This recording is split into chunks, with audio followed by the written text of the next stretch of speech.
வணக்கம் ஃப்ரெண்ட்ஸ், வாங்க கதைக்குள்ள போகலாம். மறுநாள் காலை விடியல் எப்போதும் போலதான் இருந்தது. ஆனால் சௌமியாவின் மனதில் மட்டும் முந்தைய நாள் இரவு பெய்த சோக மழை இன்னும் ஓயவில்லை. அழுது அழுது வீங்கிய கண்களை தண்ணீரில் கழுவி முகத்திற்கு சற்றே மேக்கப் போட்டு மறைத்து கொண்டு ஆபீஸுக்கு புறப்பட்டாள். ஆபீஸ் வழக்கம் போல இயங்கிக் கொண்டிருந்தது. நேற்று திலீபனின் பிறந்த நாள் திருவிழா கோலம் பூண்டிருந்த அதே ஆபீஸ் இன்று அமைதியாக தன் பணிகளை தொடர்ந்தது. சௌமியா தன் இருக்கையில் அமர்ந்து லேப்டாப்பை திறந்து வேலை செய்ய தொடங்கினார். சிறிது நேரத்தில் சுவாதியும் சுரேஷும் அவளிடம் வந்தனர். என்னடி சாமி, நேற்று பார்ட்டி செமையா இருந்ததில்ல, ஆனா நீயும் சுவாதியும் சீக்கிரமே கிளம்பிட்டீங்க என்று சுரேஷ் தன் வழக்கமான கலகலப்போடு கேட்க, சௌமியா பலவந்தமாக ஒரு புன்னகையை வரவழைத்து கொண்டாள். ஆமா சுரேஷ், கொஞ்சம் டயர்டா இருந்தது, அதான் என்றாள் சௌமியா குரலில் உற்சாகமே இல்லாமல். சுவாதி சௌமியாவின் முகத்தை உற்று பார்த்தாள். எப்போதும் துருதுருவென இருக்கும் சௌமியாவின் முகத்தில் இன்று ஏதோ ஒரு இனம் புரியாத சோகம் அரும்பியிருந்தது. என்னடி சௌமி, என்னாச்சு உனக்கு? ஏன் மூஞ்சே ஒரு மாதிரி இருக்கு? உடம்பு எதுவும் சரியில்லையா என்று பாசத்தோடு கேட்டாள் சுவாதி. ஒண்ணுமில்லடி சுவாதி, நேற்று சரியா தூக்கம் இல்லை, அவ்வளவுதான். நான் நல்லாதான் இருக்கேன் என்று மேற்கொண்டு பேச விரும்பாமல் ஃபைல்களை புரட்ட தொடங்கினாள். அப்போது ஆபீஸ் வாசலில் அனல் பறக்கும் கம்பீரத்தோடு திலீபன் கார் வந்து நின்றது. கார் கதவை திறந்து கொண்டு நேர்த்தியான நீல நிற சூட், வழக்கமான அந்த கார்பெட் ஹிட்லர் கெத்தோடு உள்ளே நுழைந்தான் திலீபன். அவன் உள்ளே வரும்போதே அவனது கூர்மையான கண்கள் ஊழியர்கள் கூட்டத்தில் சௌமியாவை தான் தேடின. அவளை கண்டு கொண்டதும் அவனது பார்வையின் வேகம் கூடியது. நேற்று வரை திலீபன் தன்னை அப்படி பார்க்கும்போது வெக்கத்தில் முகம் சிவந்து தலை குனைந்து கொள்ளும் சௌமியா என்று அப்படியே தலைகீழாக மாறியிருந்தாள். திலீபனின் பார்வை தன் மீது விழுவதை உணர்ந்த கணமே அவள் தன் முகத்தை திருப்பிக் கொண்டாள். அவனை கண்டு கொள்ளாதது போல தன் லேப்டாப் திரையை விரித்து பார்த்தபடி தீவிரமாக டைப் செய்ய தொடங்கினாள். அவளது இந்த அலட்சியம் திலீபனின் நெற்றியில் ஒரு சுருக்கத்தை ஏற்படுத்தியது. அவனது முகம் லேசாக இறுகியது. அவன் தன் கேபினை நோக்கி செல்லும் போது சௌமியா ஒரு சாதாரண ஊழியராக ஃபார்மாலிட்டிக்காக மட்டும் எழுந்து நின்று குட் மார்னிங் சார் என்று இயந்திரத்தனமாக கூறிவிட்டு உடனே அமர்ந்து கொண்டாள். அவளது கண்களில் நேற்று இருந்த அந்த பிரியம் மறைந்து ஒரு தற்காப்பு வேலி எழுப்பப்பட்டிருந்தது. திலீபன் அவளை ஒரு நொடி ஆழமாக பார்த்துவிட்டு எதுவும் பேசாமல் தன் கேபினுக்குள் சென்றான். அடுத்த 30 நிமிடங்கள் ஆபீஸில் அமைதி நிலவியது. சௌமியா தன் மனதை வேலையில் செலுத்த போராடி கொண்டிருந்தாள். அப்போது அவளது இன்டர்காம் போன் ஒலித்தது. எடுத்து பேசிய போது மேனேஜர் சர்மாவின் குரல் கேட்டது. சௌமியா, புது ப்ராஜெக்ட் ஃபைல எல்லாம் எடுத்துக்கிட்டு உடனே எம்டி கேபினுக்கு வாங்க, சார் உங்களை வர சொன்னார். சௌமியாவின் இதயம் ஒரு நொடி தந்தியடித்தது. அவனிடம் தனியாக செல்ல அவளது மனம் அஞ்சியது. நேற்று மேடையில் பாரு அவனை கட்டியணைத்த காட்சியும் தேவராஜ் சார் அறிவித்த அந்த திருமண பேச்சும் அவளது நெஞ்சில் முள்ளாய் குத்தின. நாம் அவரிடமிருந்து விலகி இருக்க வேண்டும் என்று தனக்கு தானே கட்டளையிட்டு கொண்டு ஃபைல்களை நெஞ்சோடு அணைத்தபடி திலீபனின் கேபினுக்குள் நுழைந்தாள். மே கமின் சார் என்று மெதுவான குரலில் கேட்டாள். அங்கே தன் சுழல் நாற்காலியில் அமைந்திருந்த திலீபன் லேப்டாப்பில் இருந்து பார்வையை விலக்கி அவளை பார்த்தான். அவனது கண்கள் காந்தத்தை போல அவளை ஈர்த்தன. எஸ் கமின் சௌமியா என்றான் அவனது காந்த குரலில். சௌமியா அவனது மேஜைக்கு அருகில் வந்து நின்றான். அவளுக்குள் நடுக்கம் இருந்தாலும் அதை வெளியே காட்டிக்கொள்ளாமல், சார் இதுதான் அந்த புது ப்ராஜெக்டுக்கான டீட்டெயில்ஸ் என்று கூறி ஃபைலை அவனிடம் நீட்டினாள். திலீபன் அந்த ஃபைலை வாங்கினான். ஆனால் அவனது கண்கள் ஃபைலில் உள்ள எண்களையோ விவரங்களையோ பார்க்கவில்லை. மாறாக அவனுக்கு முன்னால் நின்று கொண்டிருந்த சௌமியாவின் முகத்தையே உற்று நோக்கின. அவளது அழுது வீங்கிய கண்களும் வாடியிருந்த முகமும் அவனது நெஞ்சை என்னவோ செய்தன. சார், இந்த ப்ராஜெக்ட்ல ஃபர்ஸ்ட் பேஸ்ல நாம இந்த லொக்கேஷன்ஸ் தான் கவர் பண்ண போறோம் என்று சௌமியா ப்ராஜெக்ட் பற்றி விவரிக்க தொடங்கினாள். அவளது குரல் நடுங்கியது. அவள் பேச பேச திலீபனின் பார்வை அவளது உதடுகளிலும் அவளது வாடிய முகத்திலும் சுழன்று கொண்டிருந்தது. அவளது விளக்கங்கள் அவன் காதில் விழவே இல்லை. அவனது கண்களில் தெரிந்த அந்த தீவிரமான காதல் சௌமியாவின் நிலை தடுமாறச் செய்தது. அவன் தன்னை அப்படி பார்ப்பதை தாங்க முடியாமல் அவள் தன் பேச்சை நிறுத்தினாள். என்னடி ஆச்சு உனக்கு? ஏன் மூஞ்சை இப்படி தூக்கி வச்சிருக்க என்று திலீபன் திடீரென உரிமையோடு மெல்லிய அதட்டலுடனும் கேட்டான். ஒண்ணுமில்லைங்க சார், ப்ராஜெக்ட் டீட்டெயில்ஸ் எல்லாம் ஃபைலில் இருக்கு, நீங்க செக் பண்ணிட்டு சொல்லுங்க, நான் கிளம்புறேன் என்று சௌமியா அங்கிருந்து தப்பித்து ஓட முயன்றாள். அவள் திரும்பிய அடுத்த நொடி புலியென பாய்ந்து எழுந்தான் திலீபன். அவளது கையை பற்றி ஒரே இழுப்பாக இழுத்து தன் நெஞ்சோடு சேர்த்து இறுக்கமாக கட்டியணைத்து கொண்டான். சார், என்ன பண்றீங்க? என்னை விடுங்க சார், யாராவது பார்க்க போறாங்க என்று சௌமியா பதறிப்போய் அவனது நெஞ்சில் கைகளை வைத்து தள்ள முயன்றாள். ஆனால் திலீபன் அவளை விடுவதாக இல்லை. ஒரு ராட்சசனைப் போல அவளது இடுப்பை தன் பலமான கரங்களால் வளைத்து அவளது உடல் தன் உடலோடு ஒட்டும் போகும் அளவிற்கு இன்னும் இறுக்கமாக அணைத்து கொண்டான். அவனது நெஞ்சு கூட்டின் படபடப்பு சௌமியாவின் மார்பில் நேரடியாக உறைந்தது. விட முடியாது, உனக்கு என்னதான் பிரச்சனை? ஆள் வச்சு வதைக்கிற மாதிரி விலகி போற என்று திலீபன் அவளது முகத்திற்கு மிக அருகில் வந்து அவளது மூச்சு காற்று தன் முகத்தில் படும்படி கோபமும் காதலும் கலந்த குரலில் கேட்டான். சார், உங்களுக்கும் பாருக்கும் கல்யாணம் நடக்கப் போகுது. நேத்து உங்க அப்பாவே என்று சௌமியா கண்ணீரோடு கத்தினாள். யார் நினைச்சாலும் யார் தடுத்தாலும் சரி, நீ எனக்கு மட்டும்தான் சொந்தம். நான் சொல்றது உன் மண்டையில ஏறுதா இல்லையடி? இல்ல தெரியாத மாதிரி நடிக்கிறியா என்று அவளது முகத்தை தன் கைகளில் ஏந்தி அவளது கண்களை நேராக பார்த்து கேட்டான். சௌமியா அவனது தீவிரத்தை பார்த்து பேசாமல் உறைந்து நின்றாள். உன்னை என்னைக்கு காலேஜில் பார்த்தனோ அன்னைக்கே நீ என் மனசுக்குள்ள வந்துட்ட சௌமி. ஏதோ ஒரு சூழ்நிலையால நம் காதல் ஒருத்தருக்கு ஒருத்தர் சொல்லிக்காமலேயே காலேஜை விட்டு பிரிஞ்சிட்டோம். ஆனா நீ ஆபீஸ்க்கு வேலைக்கு வந்த தற்செயலானது மட்டும் இல்லடி, அது விதி. உனக்கு தெரியாது, காலேஜ் முடிஞ்சு போன பிறகு நான் உன்னை மறக்கல. என் நினைப்பு முழுக்க நீ மட்டும்தான் இருந்த. நீயே என் ஆஃபீஸ்க்கு வேலை கேட்டு வந்த அந்த நிமிஷமே நான் முடிவு பண்ணிட்டேன், என் உயிர் நீதானு.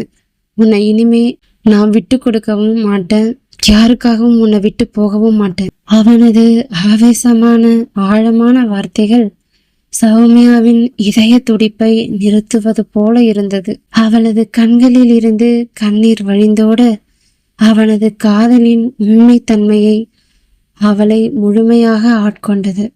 அவளது அழுகையை தாங்க முடியாத திலீபன் அவளது இடுப்பை மேலும் வளைத்து தன் பக்கம் இழுத்தான். அவளது உதடுகள் லேசாக பிளந்து அவனது பெயரை கூப்பிட முயன்ற அந்த நொடி திலீபன் தன் இதழ்களை அவளது இதழ்களோடு பொருத்தினான். அது ஒரு மென்மையான அதே சமயம் ஆழமான காதலின் மொத்தம். சௌமியாவின் கண்கள் ஆச்சரியத்திலும் அதிர்ச்சியிலும் விரிந்தன. என்ன செய்வதென்றே தெரியாமல் அவளது கைகள் அவனது தோள்களை பற்றின. மெல்ல மெல்ல அவளும் அவனது அணைப்பிலும் அந்த முத்தத்தின் தீர்க்கத்திலும் தன்னை முழுமையாக மறந்தாள். அவளது கண்ணீர் உப்புச்சுவையோடு கலந்த அந்த முத்தம் இருவரிடமும் இருந்த அனைத்து தவிப்புகளையும் சந்தேகங்களையும் நொடியில் சுட்டெரித்தது. அவனது இதழ்கள் அவளது இதழ்களை ஆக்கிரமித்து தங்களது பல வருட காதலை அந்த ஒரே முத்தத்தில் பரிமாறிக்கொண்டன. இரு உயிர்களும் ஒன்றோடு ஒன்று இணைந்து சங்கமித்த காதல் யுத்தத்தில் சௌமியா திலீபனின் காதலுக்கு முழுமையாக அடிமையாகி போனாள். எம்டி கேபினுக்குள் திலீபனின் அந்த ஆவேசமான முத்தம் சௌமியாவின் ஒட்டுமொத்த எதிர்ப்புகளையும் நொடியில் சுட்டெரித்திருந்தது. அவனது இதழ்களில் தீர்க்கமான தீண்டலிலிருந்து மெல்ல விடுபட்ட சௌமியா இன்னும் அந்த அதிர்ச்சியிலும் மயக்கத்திலிருந்தும் மேலாமல் தன் இதழ்களின் விரல்களால் தொட்டு பார்த்தபடி திகைத்து நின்றாள். அவளது முகம் தக்காளி பழமாய் சிவந்திருந்தது. நெஞ்சுக்கூடு படபடவென அடித்து கொண்டது. திலீபன் அவளை விட்டு முற்றிலும் விலகவில்லை. அவளது இடுப்பில் இருந்த தன் கைகளை மெல்ல தளர்த்தி அவளது இரு தோள்களையும் பற்றி கொண்டான். அவனது கண்கள் இன்னும் அவளை ஆழமாக குளித்தபடி இருந்தன. இப்போதாவது புரிஞ்சுதாடி சௌமியா, நீ யாருக்கு சொந்தம்னு என்று திலீபன் தன் காந்த குரலில் மெல்லிய அதட்டலுடன் கேட்டான். சௌமியா சற்றென்று தன் கைகளால் அவனது நெஞ்சை தள்ளி, சார் என்ன பண்றீங்க? இது ஆஃபீஸ், யாராவது பார்க்க போறாங்க, ப்ளீஸ் என்னை விடுங்க என்று பதற்றத்துடன் சுற்றிலும் பார்த்தாள். திலீபன் லேசாக புன்னகைத்தான். அந்த புன்னகையில் அவனது வழக்கமான கார்ப்பரேட் ஹிட்லர் கெத்து இல்லை. மாறாக தன் காதலியை தன் வசமாக்கிய ஒரு காதலின் திருப்தி இருந்தது. அவன் அவளது கையை பிடித்து அங்கிருந்த சோபாவில் அமர வைத்தான். அவனும் அவள் அருகில் அமர்ந்து அவளது நடுங்கும் இரு கரங்களையும் தன் அகலமான கைகளுக்குள் பொத்தி கொண்டான். சௌமி, என் கண்களை பாரு என்றான் திலீபன் மிகவும் கனிவான குரலில். நேற்று நைட் பார்ட்டியில பாரு என்னை கட்டி பிடிச்சதும் எங்க அப்பா எங்க கல்யாணத்தை பத்தி பேசினதும் உன்னை எவ்வளவு காயப்படுத்திருக்கும்னு எனக்கு புரியுது. ஆனா அது எதுவுமே என் சம்மதத்தோட நடக்கல. பார்வோட அப்பா எங்க கம்பெனியோட 40% ஷேர் வச்சிருக்காரு. அதை வச்சு எங்க அப்பா ஆடுற பிஸ்னஸ் கேம் இது. ஆனா என் வாழ்க்கையை தீர்மானிக்கிற உரிமை அவங்களுக்கு கிடையாது, எனக்கு மட்டும்தான் இருக்கு. சௌமியா தன் கண்களில் தேங்கிய கண்ணீரை துடைத்து கொண்டு, எனக்கு தெரியுது திலீப். முதன் முறையாக அவனது பெயரை உரிமையோடு அழைத்தாள். ஆனா உங்க குடும்ப அந்தஸ்து என்ன? நான் யாரு? ஒரு சாதாரண மிடில் கிளாஸ் பொண்ணு. உங்க அப்பா நேற்று மேலில் பேசும்போது அவரோட கௌரவத்தை பார்த்தேன். என்னை அவங்க ஏற்றுக்குவாங்களா? நம்ம சேர்ந்து வாழ அவங்க விடுவாங்களா என்று தன் மனதில் தேங்கி கிடந்த பயத்தை கொட்டினாள். திலீபன் அவளது முகத்தை தன் கைகளில் ஏந்தினான். அவளது நெற்றியில் தன் இதழ்களை மென்மையாக பதித்து, அவங்கள சம்மதிக்க வைக்க வேண்டியது என் பொறுப்பு. நீ செய்ய வேண்டியதெல்லாம் ஒன்னே ஒண்ணுதான். என்னை நம்பி என் கூடவே இருக்கணும். என்ன நடந்தாலும் என் கையை விட்டுடக்கூடாது. புரியுதடி? அவனது வார்த்தைகளில் இருந்த அசைக்க முடியாத உறுதியும் காதலும் சௌமியாவின் நெஞ்சில் இருந்த பாரத்தை இறக்கி வைத்தது. அவளது முகத்தில் ஒரு மெல்லிய புன்னகை அரும்பியது. சரி, இப்போ இந்த அழுக முஞ்ச மாத்திட்டு நம்ம வந்த வேலைக்கு வரும் என்று திலீபன் கண்களை சிமிட்டி மீண்டும் எம்டியாக மாறினான். இந்த புது ப்ராஜெக்ட் ஃபைலை ஓப்பன் பண்ண. மதிய உணவு இடைவெளியின் போது ஆஃபீஸ் கேண்டீனின் ஒரு தனி மூலை மேஜையில் சௌமியாவும் சுவாதியும் அமர்ந்திருந்தனர். சுரேஷ் கையில் 2 காஃபி மக்குகளுடனும் கலகலப்பாக வந்து அமர்ந்தான்.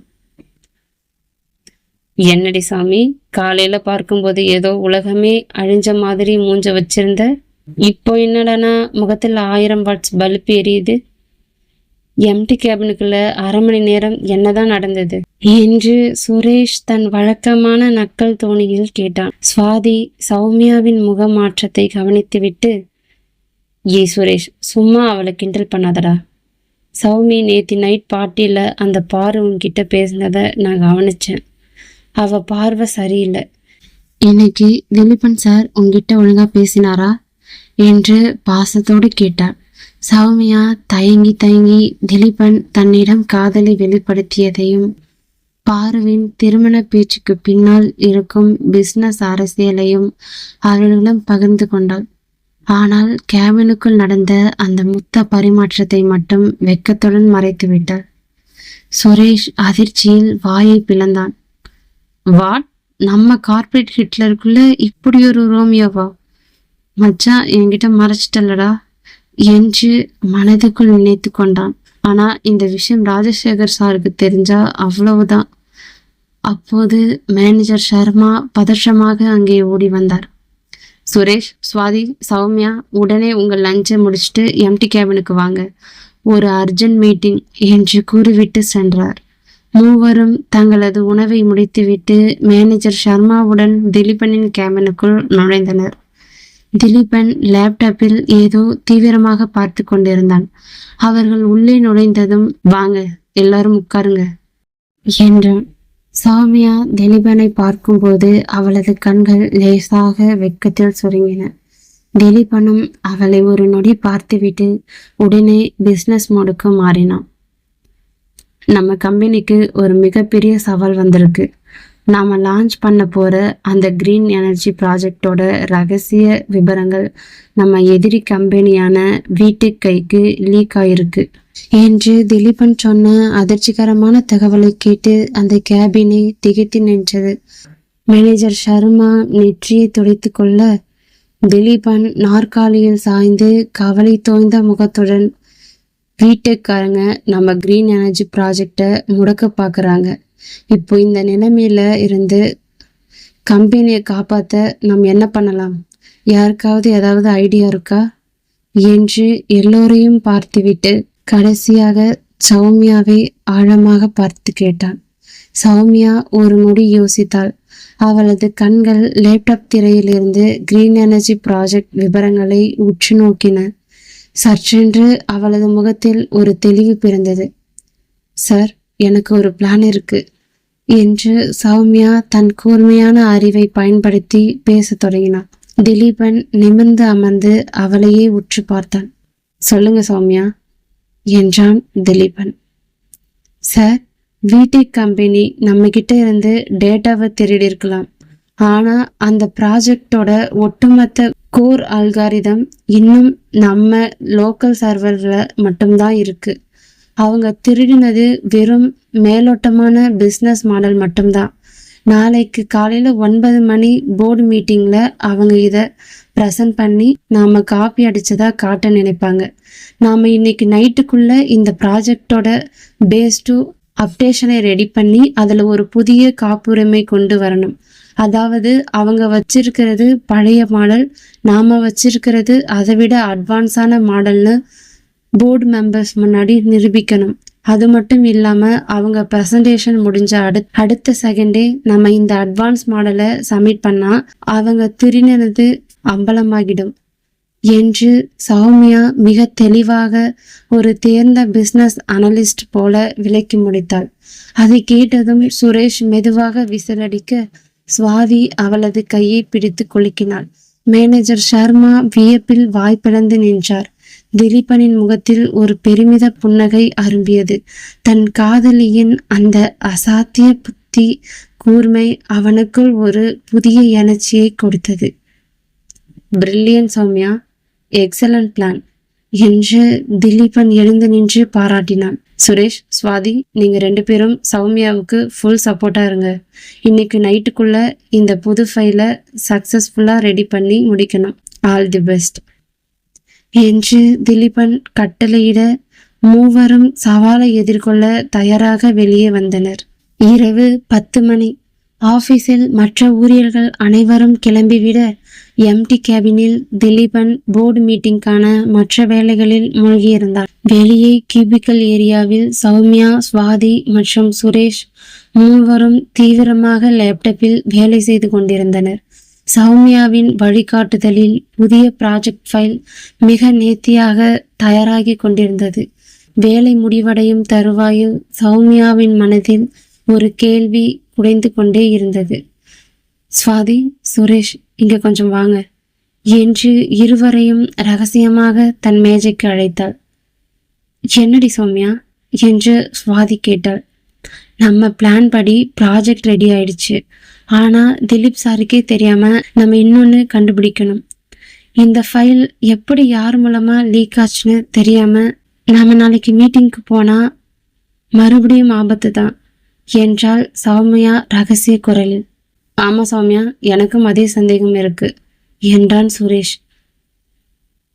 நம்ம ஏன் நம்ம கம்பெனியோட மெயின் சர்வர் லாகின் ஹிஸ்ட்ரியை செக் பண்ணக்கூடாது? திலீபன் சாரோட பர்சனல் பாஸ்வேர்ட் தெரிஞ்ச யாரோ தான் இதை பண்ணியிருக்கணும் என்று சுவாதி ஒரு ஐடியா கொடுத்தாள். உடனடியாக தன் சிஸ்டத்தில் கம்பெனியின் செக்யூரிட்டி லாக் விவரங்களை ஆராயத் தொடங்கினாள். கடந்த ஒரு வாரத்தில் நள்ளிரவு நேரத்தில் யாரெல்லாம் சர்வரை திறந்து பார்த்திருக்கிறார்கள் என்று தேடினாள். திடீரென ஒரு குறிப்பிட்ட ஐடி, அட்ரஸ் மற்றும் பயனர் பெயர் அவளது கண்ணில் பட்டது. அதை பார்த்ததும் சுரேஷும் சுவாதியும் அதிர்ச்சியில் உறைந்தனர். இது நம்ம டீம்ல இருக்கிற கவின் தானே என்று சுரேஷ் சத்தமில்லாமல் கத்தினான். ஆமா, கவின் தான் நேத்து நைட் பார்ட்டி டைம்ல ஆபீஸ்க்கு வந்து திலீபன் சாரோட கேபின்ல இருந்து ஃபைலை திருடிருக்கான். இதோ சிசிடிவி டைமிங்கும் இதுவும் மேட்ச் ஆகுது பாருங்க என்று சௌமியா லேப்டாப்பை காட்டினாள். இந்த துரோகிய நம்ம சும்மா விடக்கூடாது என்று ஆத்திரமடைந்த சுரேஷ், அவன் இப்போ எங்க இருக்கான்னு எனக்கு தெரியும். பார்ட்டி முடிஞ்சு இன்னைக்கு நைட் அவன் கம்பெனி கெஸ்ட் ஹவுஸ்ல தான் தங்கியிருக்கான். வாங்க போய் அவனை பிடிக்கலாம் என்றான். திலீபனுக்கு இந்த விஷயம் தெரிந்தால் தேவையில்லாமல் டென்ஷன் ஆவான் என்பதால் அவனுக்கு தெரியாமலேயே மூவரும் கவினை நோக்கி புறப்பட்டனர். கம்பெனி கெஸ்ட் ஹவுஸில் கதவை சுரேஷ் பலமாக தட்டினான். தூக்கம் கலக்கத்துடன் கதவை திறந்த கவின் சௌமியா, சுவாதி மற்றும் சுரேஷை பார்த்ததும் பயத்தில் அப்படியே வெளுத்து போனான். பின்வாங்கி ஓட முயன்ற கவினின் சட்டையை காலரை சுரேஷ் ஒரே இழுப்பாக இழுத்து உள்ளே தள்ளினான். என்ன பண்றீங்க சுரேஷ், விடுங்க என்ன என்று கவின் பதறினான். டே கவின், மரியாதையா உண்மையை சொல்லிடு, இல்ல இப்பவே உன்னை போலீஸ்ல பிடிச்சு கொடுத்துடுவேன்.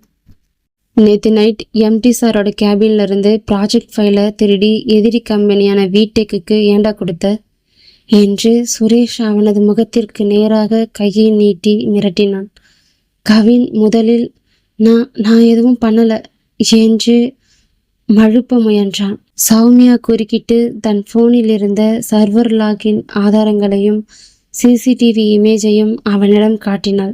இன்னும் போய் சொல்லாத கவின், ஆதாரம் எங்க கையில இருக்கு. நீ பண்ணது கார்ப்பரேட் கிரைம், உன் லைஃபே ஜெயில தான் கழியும் என்றாள். ஆதாரங்களை பார்த்ததும் கவினின் கால்கள் நடுங்கின. அவன் சுரேஷின் கால்களில் விழாத குறையாக அழத் தொடங்கினான். என்ன மன்னிச்சிடுங்க சுரேஷ். சௌமியா, எனக்கு வேற வழியே தெரியல. வீடெக் கம்பெனி மேனேஜர் எனக்கு பெரிய தொகையை லஞ்சமாக கொடுத்தார். என் குடும்ப சூழ்நிலையா ஆசைப்பட்டு திலீபன் சாரோட பாஸ்வேர்டை திருடி இந்த ஃபைலை அவங்க கிட்ட வித்துட்டேன். கம்பெனிக்கு துரோகம் பண்ணணும்னு நான் நினைக்கல, பணத்தாசை தான் காரணம் என்று உண்மையை அழுது கொண்டே ஒப்புக்கொண்டான். சுரேஷ் அவனது வாக்குமூலத்தை தன் மொபைலில் ரகசியமாக வீடியோ பதிவு செய்து கொண்டான். நாளைக்கு காலையில நீ போர்டு மீட்டிங்க்கு வரணும், அங்கே வந்து உண்மையை சொல்லணும், புரியுதா என்று எச்சரித்துவிட்டு மூவரும் அங்கிருந்து கிளம்பினர். மறுநாள் காலை 8:30 மணி. ஆபீஸ் போர்டு மீட்டிங் ஹால் பதற்றமாக இருந்தது. திலீபன் தன் வழக்கமான கம்பீரத்துடன் அமர்ந்திருக்க அவனது பின்னால் சௌமியா, சுவாதி, சுரேஷ் மற்றும் மேனேஜர் சர்மா நின்று கொண்டிருந்தனர். அப்போது வீடெக் கம்பெனியின் பிரதிநிதிகள் போர்டு மீட்டிங்குள் நுழைந்து, ராஜசேகர் சார், உங்க கம்பெனி லான்ச் பண்ண போற கிரீன் எனர்ஜி ப்ராஜெக்ட் எங்களோடது, இதோ ஆதாரம் என்று திருடப்பட்ட ஃபைல்களை காட்டி திலீபனின் கம்பெனி மீது பழி சுமத்த முயன்றனர். திலீபன் மெதுவாக, வீடெக் கொஞ்சம் அவசரப்பட்டுட்டீங்க, சௌமியா பிரசன்டேஷனை ஸ்டார்ட் பண்ணுங்க என்றான். சௌமியா லேப்டாப்பை கனெக்ட் செய்து நேற்றிரவு அவர்கள் உருவாக்கிய பேஸ் 2 அட்வான்ஸ் மாடலை திரையில் காட்டினாள். வீடெக் கம்பெனி காட்டும் ஃபைல் வெறும் ஆரம்ப கட்ட மாடல். இதுதான் உண்மையான கிரீன் எனர்ஜி ப்ராஜெக்ட். இதோட அட்வான்ஸ் காப்புரிமை இன்னைக்கு காலையில 8 மணிக்கு நம்ம கம்பெனியோ பேர்ல டெல்லியில ரிஜிஸ்டர் ஆயிடுச்சு என்று சௌமியா கம்பீரமாக கூறினாள். போர்டு மெம்பர்கள் அனைவரும் கைத்தட்டி வரவேற்றனர். வீடெக் கம்பெனி ஆட்கள் அதிர்ச்சியில் உறைந்தனர். அப்போது சுரேஷ் முன் வந்து, நம்ம டேட்டாவை இவங்களுக்கு திருடி கொடுத்தது யார் தெரியுமா சார் என்று கூறி கவினை உள்ளே இழுத்து வந்தான்.